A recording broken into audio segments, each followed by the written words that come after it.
అందరికీ మరణాత. మోసే సుఖోపవాసములోని మొదటి దినము, నిర్గమాకాండము మొదటి అధ్యాయం. నిర్గమాకాండమునకు మరొక పేరు విమోచన గ్రంథము అనే పేరు కలదు. ఈ గ్రంథమును గురించి దేవదాసయ్య గారు వారిని విడిపించినట్లుగా మనలను విడిపిస్తారనే విశ్వాసముతో చదవాలన్నారు.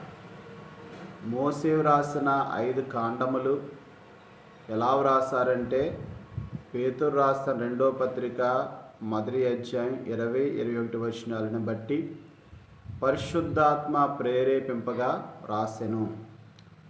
ఐగుప్తులో ఇశ్రాయేలీలు శ్రమలో ఉన్నారు.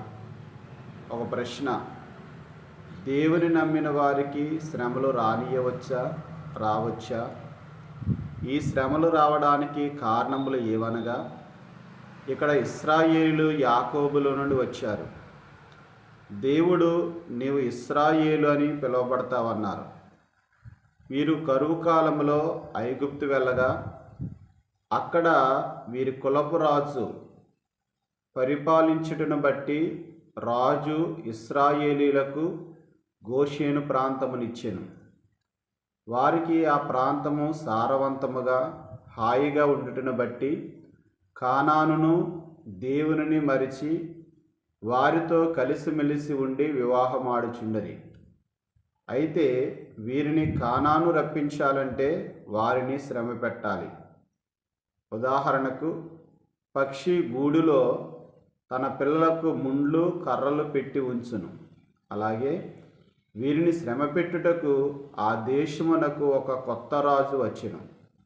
దీనిని బట్టి వారి ఇంటిలో పొలములో వారి ప్రాణములను విసికించే శ్రమరాగా అప్పుడు వారు దేవునిని గుర్తెరిగిరి. ఇశ్రాయేలీల శ్రమ ఎలాంటిదనగా, ఇనుమును కాల్చి దానిని స్తుతితో కొట్టినట్లు వీరి శ్రమ ఉన్నది. ఈ శ్రమలలో వారి ప్రార్థన ఎలా ఉందనగా, కీర్తన నహోము గ్రంథము 2వ అధ్యాయం 7వ వచనములో మూలుగుచున్నాను అన్నట్లు, పావురము రాత్రి పగలో మూలిగినట్లు ఇశ్రాయేలీలు మూలుగుచున్నారు. 119వ కీర్తన 67వ వచనములో మనుషుల భావమును గూర్చి తెలియజేసెను. 119వ కీర్తన 71వ వచనములో శ్రమనొందియుండుట మేలాయను అని వ్రాయబడినది. శ్రమను గూర్చి అయ్యగారు విశ్వాసాన్ని కొలిచే కొలవద్ద అన్నారు. అగస్టీను అనే భక్తుడు ఒక మాట అన్నాడు: మాటలతో ప్రార్థించుట కంటే మూల్గుతూ ప్రార్థన చేస్తున్నారన్నారు. ఉదాహరణకు, హన్నా మందిరములో మూల్గెను కాబట్టి మూలుగుతూ చేసే ప్రార్థన పైనుండి ప్రభు కనికరమును నింపినది. కాబట్టి ఇశ్రాయేలులకు మేలు జరగడానికి మోషేను పంపడానికి మూల్గుతూ ప్రార్థన చేశాను. మరొక విషయం చూస్తే, ఇశ్రాయేలీలు మమ్మల్ని విడిపించమని ప్రభువుని అడిగారు. వారు ఐగుప్తులో నుండి కానానుకు వెళ్ళేటప్పుడు ఏ కొరత లేకుండా దేవుడు చేశాడు. ఉదాహరణకు, ఆహారము, నీరు, వస్త్రాలు మొదలగునవి కొరత లేకుండా చేశాను. ఐగుప్తులో శ్రమపడ్డారు కానీ ఇక్కడ సౌఖ్యముగా ఉన్నారు. దేవుని పని చేసి వెళ్ళిన వారికి దేవుడు ప్రతిఫలం ఇచ్చును. ఈ కన్నీటి ప్రార్థన ఎప్పుడు వస్తుంది? రోమా 8:9లో ఉన్నది. పరిశుద్ధాత్మ వస్తే మూల్గే ప్రార్థన చేయుదురు.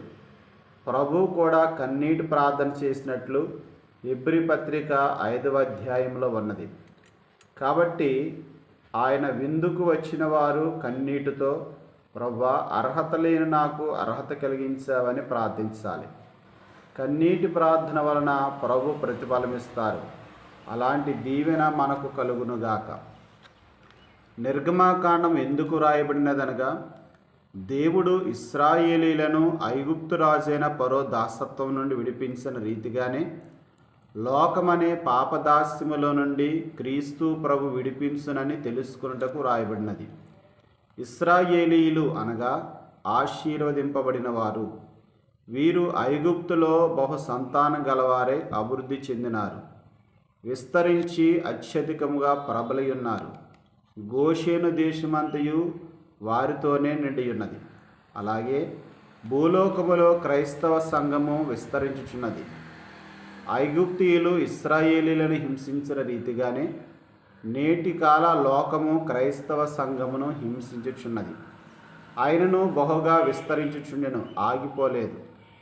ఒకటి ఫరో చక్రవర్తి చేసిన కుతంత్రము లేక కుయుక్తి. ఒకటి ఇశ్రాయేలుల చేత కఠిన సేవ చేయించుట, నిర్గమకాండం 1:14. 2 మగపిల్లలను చంపమనుట, 1:16. 3 మగపిల్లలను నదిలో పారవేయమనుట, 1:22. ఈ విధముగా వారి సంఖ్యను తగ్గించవలని రాజు ప్రయత్నించిన వారి సంఖ్యలో వృద్ధైరి, 1:20. ఈ విధముగా దేవుని నుండి ఇశ్రాయేలులకు సహాయం వచ్చుచుండెను. 2 కఠిన శ్రమలలో కలిగిన మేళ్ళు. 1 దేవుని ప్రార్థించుట నేర్పించినవి. 2 జీవము గల దేవుని తెలుసుకున్నవి. 3 ఐక్యపరచబడి. 4 పరిశుద్ధపరచబడి. 5 ఐగుప్తీయుల నుండి తమ్మును తాము ప్రత్యేకించుకున్నది. పాట శ్రమలుపకారం శ్రమలేహారం. పిచాచి కార్యక్రమము శ్రమ, బలహీనత, దాస్యము ఉంచుట. దేవుని కార్యక్రమము శ్రమలో విస్తరించుట, బాధలలో బలపరచబడుట, దాస్యం నుండి విడుదల పొందుటై ఉన్నది. 3 దేవుడు చేసిన పనులు సిప్రా పూయ అనువారిని ఏర్పరచుట, వారు దేవునికి భయపడుట, లోబడుట, వారు వంశాభివృద్ధి పొందుట. కాబట్టి ఎవరు దేవునికి లోబడదురో వారు బహుగా ఆశీర్వదింపబడదురు. హెబ్రీ స్త్రీలు చురుకైన వారు. 2 హెబ్రీలు భక్తిలో, విశ్వాసములో, నిరీక్షణలో, సహనములో చురుకైన వారు. దేవుడు మంత్రసానులకు వంశాభివృద్ధి కలిగజేసెను, 1:21. కాబట్టి విశ్వాసి జీవితములో ఆపదలు రాకమానవు, ప్రభువైపు చూచిన ఉపాయముగా రక్షించును. ఈ పాఠం ద్వారా ప్రభు మనలను మరింతగా ఆశీర్వదించును గాక. ఆమేన్. అందరికీ మరణాత.